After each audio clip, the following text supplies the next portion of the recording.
मागच्या 3-4 दिवसापासून सोशल मीडियाच्या माध्यमातून सातत्याने चंद्रकांत पाटील जे मुक्ताईनगरचे आमदार आहे ते माझ्यावर टीका करताय की बोदवड तालुक्याला घेऊन विकासाला घेऊन मी कधी पुढे येत नाही किंवा बोदवड रेल्वे स्टेशनवर स्टॉपेज मी दिले नाही। पण मला त्यांना सांगावंसं वाटतंय की गेल्या अनेक वर्षापासून सातत्याने रावेर मतदारसंघासाठी मी प्रामाणिकपणे विकास कामांना घेऊन प्रयत्न केलेलेच आहे आणि काम झालेले सुद्धा आहे, म्हणून लोकांनी मला तिसऱ्यांदा निवडून दिलेला आहे।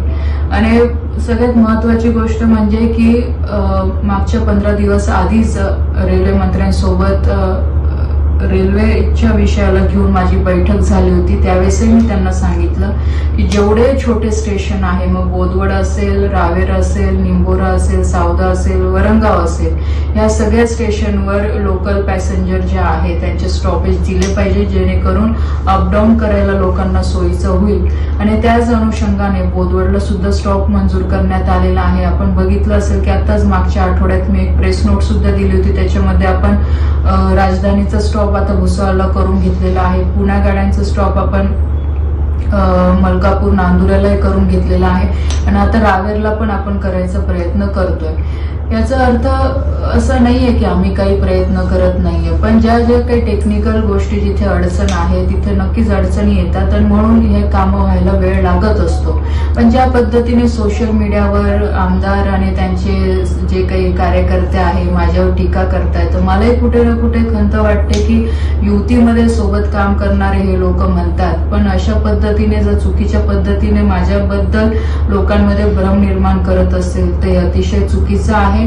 आतापर्यंत सगळ्या जनतेने बघितलेलं आहे की रेल्वेच्या विषयात सातत्याने मागच्या 10 वर्षात आपण जो काही विकास केलेला आहे की आता बोदवड सारख्या स्टेशनला आपण एक परत नवीन लाईन जोडल्यास 900 कोटीचा मोठा प्रोजेक्ट येतोय। मी लोकांच्या भावना नक्कीच समजू शकते की लोकांना वाटतं की प्रत्येक गाडी इथे थांबली पाहिजे, पण हाही आपण विचार केला पाहिजे जर आज बोदवड स्टेशनला आपण एक नवीन लाईन सोबत जोडतोय तर नक्कीच त्याचे भविष्यामध्ये हॉल्ट सुद्धा वाढतील, एक्सप्रेस गाडी सुद्धा थांबतील तिथे।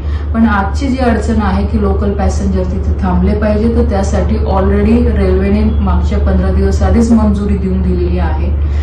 जसं आमदार साहेब सांगताय की मी दिल्लीला बसलेली आहे आणि म्हणून स्टॉपेज इथे थांबा अजून मी देत नाहीये कारण मला हिरवी झेंडी दाखवायची, तर त्यांच्या माहितीसाठी सांगते मी 8 दिवसापासून ऍडमिट आहे, मला डेंग्यू झालेला आहे। आताही मी हॉस्पिटलमधनच या सगळ्या चर्चा आज मी सकाळी फोन उघडल्यानंतर बघितलं तर मलाही वाटलं की मी बोललं पाहिजे सोशल मीडियाच्या माध्यमातून आणि म्हणून आज व्हिडिओच्या माध्यमातून सगळ्यांशी चर्चा करते आहे की मी ऍडमिट आहे। नंतर 2-3 दिवसांनी जेव्हाही मला इथून डिस्चार्ज मिळेल मी तिकडे मतदारसंघामध्ये येऊन रेल्वे प्रशासन सोबत बोलून लवकरात लवकर तिथला स्टॉपेज तो जो थांबा आपल्याला मंजूर झालेला आहे तो थांबा म्हणजे द्यायला सुरुवात सांगून दे, म्हणजे स्टॉपेज गाडीचा तिथे द्यायला सांगते की जेणेकरून लोकांची गैरसोय होणार नाही।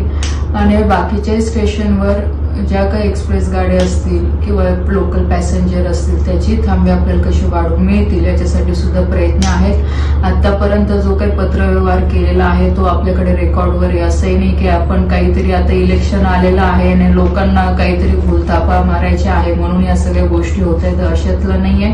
आतापर्यंत सगळ्या जनतेने माझं कामही बघितलेलं आहे। पूर्णपणे मी प्रयत्न करत असते की मतदारसंघामध्ये कुठेही विकास कामाची कमतरता राहायला नको, पण ज्या काही टेक्निकल गोष्टी आहेत जिथे वेळ लागतो तिथं तो वेळ लागणारच आहे। कोणी किती आंदोलन केले आणि अशा पद्धतीने लोकांना भ्रमित करायचा प्रयत्न केला तर या सगळ्या गोष्टी लगेच त्याच्याने काहीतरी वेगळं काही घडून जाईल अशातलं होत नसतं।